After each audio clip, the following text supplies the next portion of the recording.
सावन का पवित्र महीना भगवान शिव की आराधना और आस्था का सबसे बड़ा पर्व माना जाता है। इसी दौरान देश भर से लाखों श्रद्धालु कांवड़ यात्रा पर निकलते हैं। उत्तर प्रदेश, उत्तराखंड, दिल्ली एनसीआर, हरियाणा, राजस्थान और कई अन्य राज्यों से शिव भक्त हरिद्वार, गंगोत्री और अन्य तीर्थ स्थलों से गंगा जल लेकर अपने अपने शिवालयों में जलाभिषेक करते हैं। बीते कुछ वर्षों में कांवड़ यात्रा का स्वरूप काफी बड़ा हुआ है। श्रद्धालुओं की संख्या लगातार बढ़ रही है। इसके साथ ही प्रशासन के सामने सुरक्षा, ट्रैफिक और व्यवस्था बनाए रखने की चुनौती भी बढ़ जाती है। कई राष्ट्रीय और राज्य राजमार्गों पर विशेष ट्रैफिक प्लान लागू किए जाते हैं ताकि आम लोगों और कांवड़ यात्रियों दोनों को कम से कम परेशानी हो। कांवड़ यात्रा केवल एक धार्मिक आयोजन नहीं, बल्कि करोड़ों लोगों की आस्था और विश्वास से जुड़ी परंपरा है। इसलिए समाज के हर वर्ग की जिम्मेदारी है कि श्रद्धालुओं की भावनाओं का सम्मान करे और यात्रा को शांतिपूर्ण बनाने में सहयोग दे। हालांकि इतनी बड़ी भीड़ के बीच कभी कभी छोटी छोटी बातों पर विवाद की स्थिति भी बन जाती है।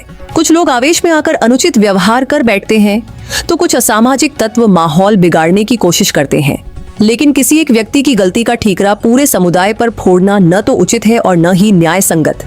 अगर कोई व्यक्ति कानून का उल्लंघन करता है तो कार्रवाई उसी के खिलाफ होनी चाहिए। कानून सबके लिए समान है और किसी भी तरह की हिंसा, तोड़फोड़ या सार्वजनिक संपत्ति को नुकसान पहुंचाना स्वीकार नहीं किया जा सकता। ऐसे समय में प्रशासन की भूमिका सबसे महत्वपूर्ण होती है। संवेदनशील इलाकों में पर्याप्त पुलिस बल, मेडिकल सहायता, control room, help desk, CCTV निगरानी और त्वरित कार्रवाई की व्यवस्था यात्रा को सुरक्षित बनाने में अहम भूमिका निभाती है। साथ ही सोशल मीडिया पर फैलने वाली अफवाहों पर भी तुरंत रोक लगाना जरूरी है, ताकि किसी भी तरह का तनाव पैदा न हो। वहीं कांवड़ यात्रियों की भी जिम्मेदारी है कि वे अनुशासन बनाए रखें, ट्रैफिक नियमों का पालन करें, आम नागरिकों की सुविधा का ध्यान रखें और यात्रा की गरिमा बनाए रखें। दूसरी ओर आम नागरिकों को भी श्रद्धालुओं का सम्मान करते हुए सहयोग की भावना रखनी चाहिए।